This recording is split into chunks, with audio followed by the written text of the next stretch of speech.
Hi viewers, welcome to our channel.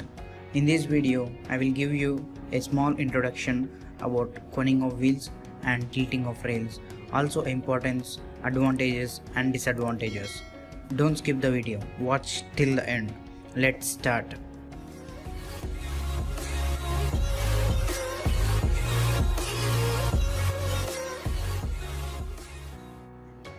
What is coning of wheels?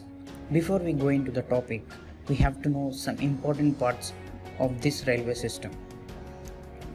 These are flanges and it is an axle, and here rails, and it is a sleeper. Here we took an example, train is moving in the right turn. It is an outer rail and it is an inner rail. Also it is a cone shaped, and this is a smaller dia and it is a larger dia. So these are the terms you have to remember during our discussion. Why we have to provide coning to the wheels? Let us say if the flanges are flat, then due to the rupture between wheels and the rails, these wheel and the rails wearing and tearing will occur, because when the train is moving in the turning, this is the outer wheel. This outer wheel has to travel a longer distance, means this is a longer distance than this one. It is traveling longer distance. Due to that, the centrifugal force will act. There will be rupture between the wheels and the rail. So we have to provide coning to the wheel for ease movement of the wheel on the track, and therefore the flanges are made in the shape of cone with a slope of 1:20. This is termed as coning of wheels. Let us discuss some of the advantages and disadvantages in coning. It will also help in decreasing wear and tear of the flanges and the rail. To prevent rubbing inside face of rail and flanges, the distance between inside edge and flange kept less than the gauge, means the gauge length is more than these flange distances, for decreasing the rubbing action between rails and the wheel. It prevents to some extent the slipping of wheels.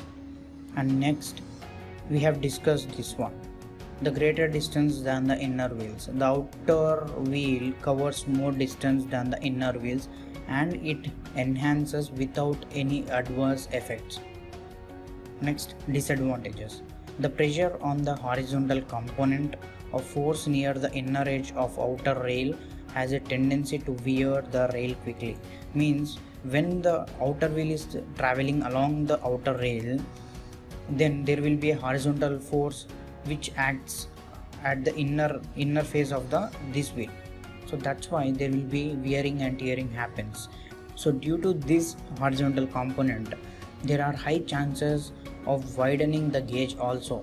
So if base plates are not provided properly, there will be rail damage. And next, why we have to provide tilting?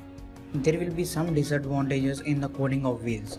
So with tilting of rails, we can overcome the disadvantages. That is the main concept of tilting of rails. The rails are placed with an inward slope of 1:20 on the railway track. This art of placing of rails is called tilting of rails. Means here these rails are tilted 1:20. We already provided 1:20 slope for the coning. So this avoids pressure acting on the inner walls and to make full contact top surface of rails. The main reason is the full contact between these rail and the wheel gives more stability to the train.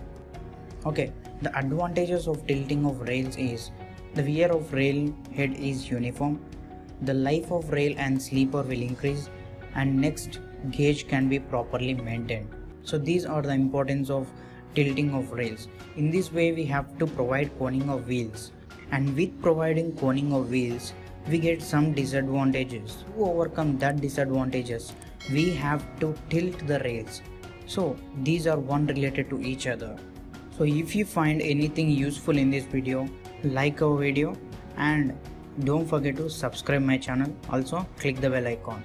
See you in the next video.